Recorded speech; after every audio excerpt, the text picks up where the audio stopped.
Welcome back. If you've been watching the show lately or just even opening up your mail, you know that your ComEd bills are going up, way up. So is there something that elected officials in the city of Chicago can do about it? One alderman is saying perhaps there is.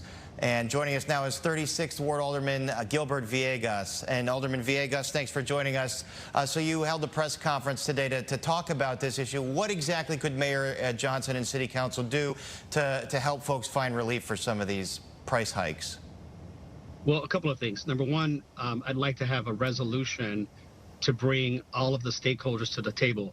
So ComEd, the Illinois Commerce Commission, departments, and quite frankly, the public. I'd like to hear from them as to what it is that ComEd should be doing in order to minimize the impact of the rate increases that has occurred. The second thing is that the city of Chicago has a franchise agreement with ComEd. So in essence, it's a monopoly that's being run in the city of Chicago, and they have a deal with us that has not been finalized. That contract expired over 4 years ago, and it's time for the mayor to step up and bring ComEd to the table to figure out how to finalize the franchise agreement, and within that agreement, have ComEd put forward additional revenue that will help those low-income families, working families that are struggling to pay for their. And to fill viewers in on that whole franchise agreement, what you're saying is that there is an agreement ComEd has with the city to be the sole provider of power for all the city's residents and businesses. That agreement expired, and so the city has some leverage here to negotiate. Why has there been so many years where there hasn't been a new agreement? Well, listen, previous Mayor Lightfoot was on the cusp of finalizing an agreement, and then her term ended. But since her term ended, there just hasn't been any further discussions. And so now's the time, especially that the Chicagoans are being impacted by their electricity bill, in some cases 2 to 3 times higher than last year's bill. We have some leverage and we should be using it. It's time for the mayor to step up and put forward a table that really puts ComEd in a position to help put some more dollars on the table to help those low-income families. And people should not be choosing to pay for have to pay for eggs and bread or keep the lights on. And they have put forward a pot of money, something like $10 million to help low-income folks. Is that at least a start? Yeah, so listen, they put $10 million forward, which is great. They did that in June. It's already been exhausted. We're only in August. So that tells you that there's a need, and it's time for the city to act. Right now, the mayor needs to really work in earnest to get this franchise agreement finalized, but at the same time, while he's talking to ComEd, making sure that they're making investments in the city of Chicago. It's not just providing electricity. There's a price for being the sole provider of electricity, and the people of Chicago need to be able to benefit, whether it's through putting forward programs to help those low-income working families, putting together trade and training programs in order to allow Chicagoans to work in the utility business, allowing minority, women, veteran-owned contractors to work on ComEd projects. I mean, there's just a whole host of things that the city could ask for, but unfortunately, this mayor has not done anything around putting forward and finalizing a franchise agreement. This contract expired 4 years ago. And so we need to make sure that we're holding our utility provider accountable, but at the same time allowing the Chicagoans to benefit. All right, I got to bring this up.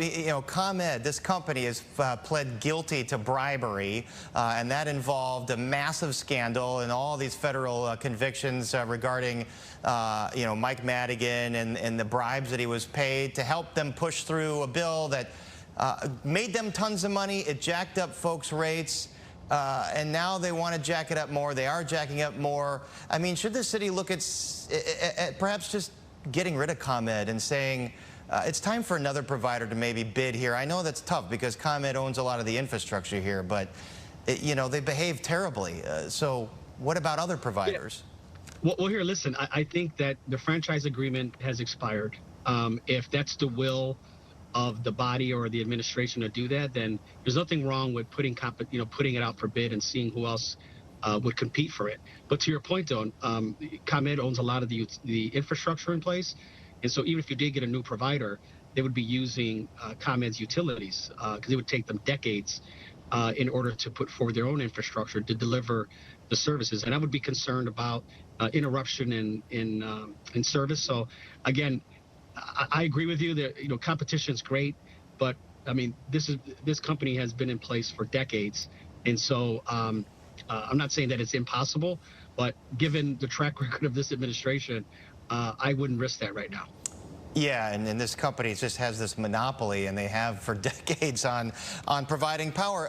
I got to ask you, Alderman, the mayor's made some noise about the budget deficit, more than $1 billion, and it seems to be talking about a lot of revenue options, progressive revenue options, corporate head tax.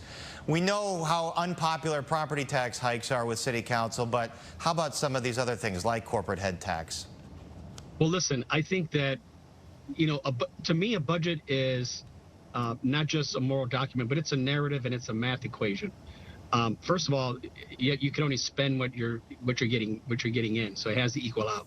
But the narrative, I mean, the fact that this administration is talking about property taxes first and not talking about right-sizing government, using technology to create efficiencies, taking a look at TIF surpluses, taking a look at creating new revenue.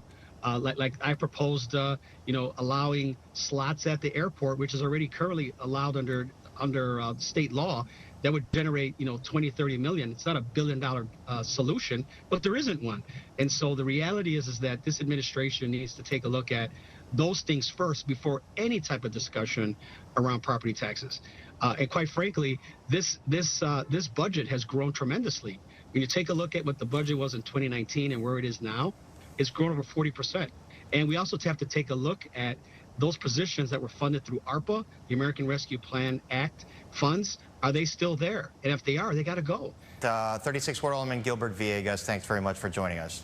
Thank you. Thank you, Paris. And finally, tonight, we want this show to be a two-way conversation, so send us your thoughts. You can email us at parisonpolitics@fox.com, and you can also now listen to the show anywhere you stream podcasts. New episodes drop Tuesday, Thursday, and Friday. As always, keep up with all the news you need to know at fox32chicago.com and with the Fox Local app. We're back Thursday. Have a great evening, everybody.